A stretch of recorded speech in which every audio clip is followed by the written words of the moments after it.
Hi, I'm Dr. Jen Gunter. I'm an OBGYN and author of the Menopause Manifesto, and I'm here to answer some questions.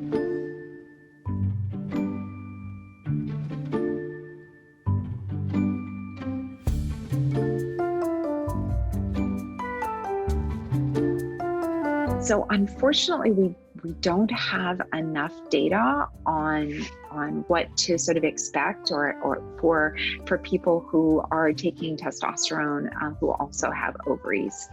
And so there could be really a wide range of symptoms. For some people, the testosterone will prevent a lot of the symptoms, and for some people it may not. And so this is really an area where we need a lot more research so we can help people understand what to expect, and also understand, what kind of health screenings, if they should change from a timing perspective, like screening for osteoporosis. Does being on testosterone affect that? We just sadly don't have that data yet. I think that, people who are getting their gender affirming care from physicians who are prescribing their hormones, that's just going to be sort of a case by case discussion about kind of how to manage things kind of long term.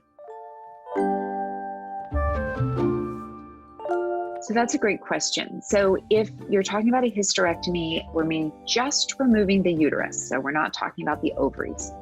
What that can do is that can lower the age of menopause a little bit. And we think that's related to sort of the inflammation and trauma from surgery and how that might actually affect the ovaries.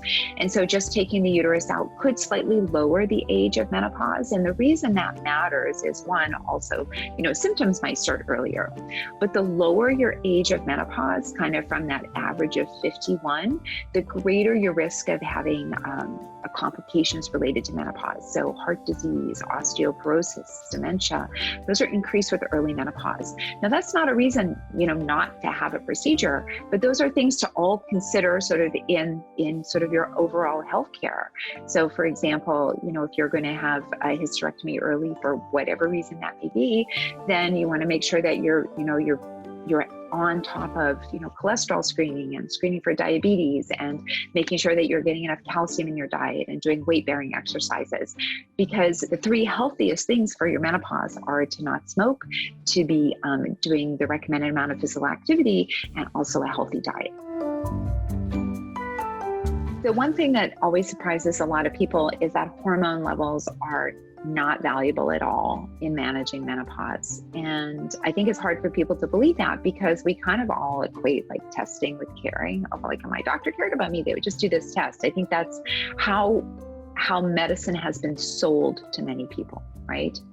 And the truth is, we are able to diagnose puberty just fine without doing blood tests, right?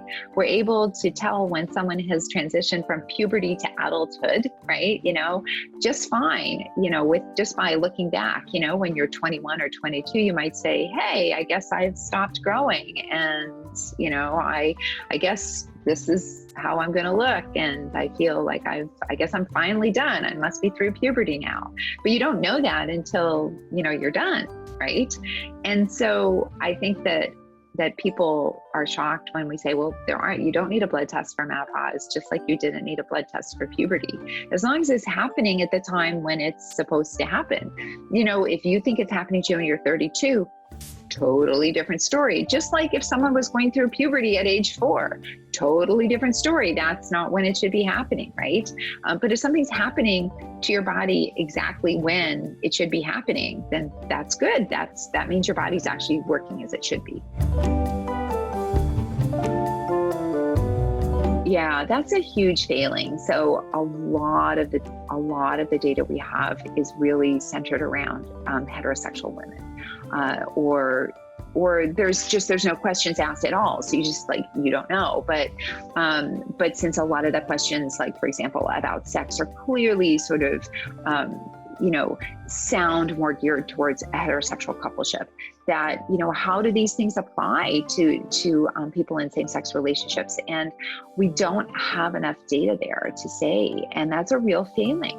It's a huge problem. We've made a lot of strides, I would say, in the last 10 to 15 years about having, far more sort of cultural and racial diversity in studies, which is super important.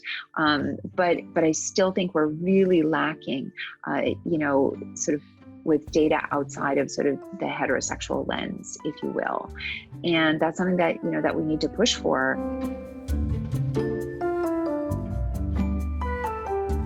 You can find me on Twitter at Dr. Jen Gunter, on Instagram at Dr. Jen Gunter. I have a Substack called The Vagina with a J, play on words. And I have a new podcast with the TED Audio Collective called Body Stuff with Dr. Jen Gunter. The book is the Menopause Manifesto, and it was published on May 25th, and you can get it everywhere that you can buy books.